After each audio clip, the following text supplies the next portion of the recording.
청렴과 관련돼서 그 가장 많이 회자가 되는 게 목민심서의 그 율기편에 이제 어떻게 뭐 청심을 하고 어떻게 또 절용을 하고 이런 게 쭉 나와 있습니다. 이렇게 덕목을 나열을 하고 그리고 세간의 유명한 그리고 이제 역대적으로 거기에 좀 울릴 만한 그 역사적 인물들의 행적들 다 이렇게 모아서 이제 기록을 하고 본인의 또 이제 그 견해도 담고 이런 책을 딱 집필을 했다는 점에서 또 특히 더 이제 공직자들이 많이 주목을 하고 있는데요.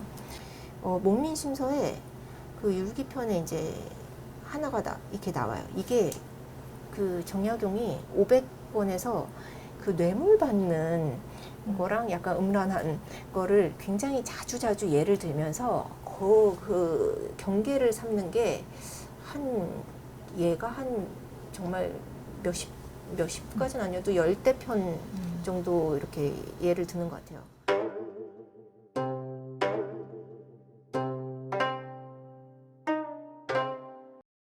뇌물을 이렇게 주고받을 때 굉장히 비밀리에 한다. 그래서 정말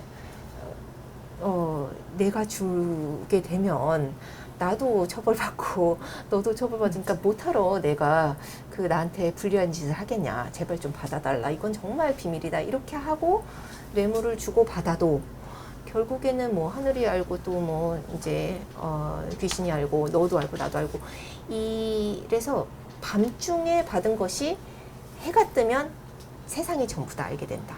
이런 얘기가 있어요. 그 얘기가 굉장히 정약용에 있어서 진심이고 그런 마음이 항상 있었던 것 같아요. 특히 어떤 사람들은 정약용이 유배에 가서 아무런 뭐 한 집이 있는 것도 아니고 그야말로 귀양살이를 하는데 뭐 뇌물을 주고받을 처지도 아니니까 그렇게 얘기하기는 쉽겠다. 과연 정약용이 정말 그 높은 관직에 정말 뇌물을 받고 아니면 조그만 뭐 이런 거를 받고 그랬을 때 얼마나 잘 물리쳤을까 이런 비판적으로 보는 사람도 없지 않거든요. 근데 요 정약용이 그 문집을 많이 본 사람들은 다 하나같이 정약용이라면 뇌물을 안 받았을 것 같다. 이런 결론에 이르는데 이게 왜 그럴까? 이런 걸 또 생각을 해보잖아요. 그러면 그 정약용이 그 천지남 주어사에서 그 강학을 하면서 본인의 본캐가 사암이고 부캐가 다산인데 사실 다산으로 알려졌죠. 그러니까 거기서 느꼈던 것이 항상 나의 모든 행동, 나의 모든 생각, 마음가짐 이런 것은 그 더 높은 존재가 늘상 지켜보고 있다. 내 마음까지, 내 마음속까지 지켜보고 있다. 이것이 대인은 그거를 항상 뭐 천주교인 그런 걸 떠나서 항상 하늘이 내 마음을 보고 있다.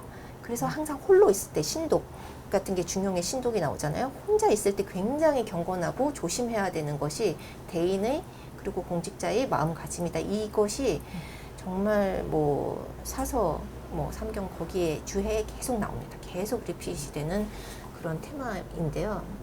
이제 비밀은 없다가 이제 하나고 이제 비밀은 없다가 삶에서 나타나는 것이 기다리다 보면 언젠가는 그 진실이 다 밝혀지는 그런 순간이 온다. 감추고 싶은 거는 정말 세상 사람들이 10손가락을 가리켜서 다 그쪽을 본다는 거예요.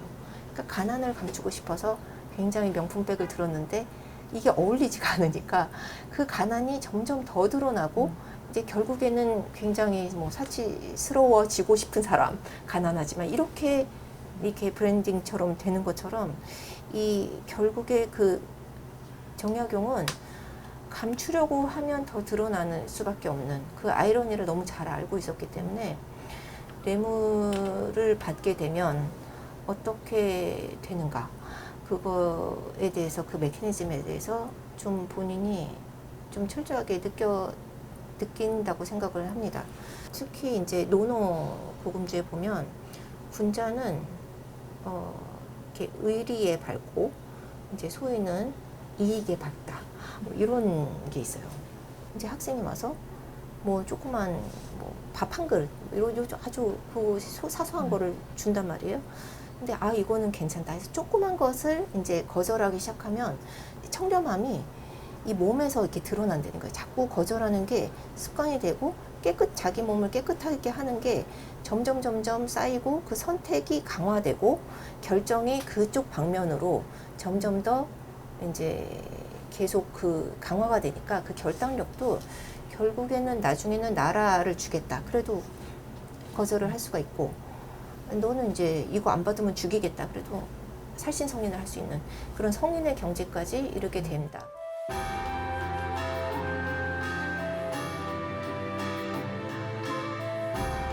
본인이 그 자천묘 지명 맨 끝에 그럼에도 불구하고 이렇게 계속해서 힘써가지고 계속 그 집필을 하고 정말 내가 늙은지도 모르고 이렇게 왔으니 정말 나는 복받은 인생이다 이렇게 얘기를 하거든요.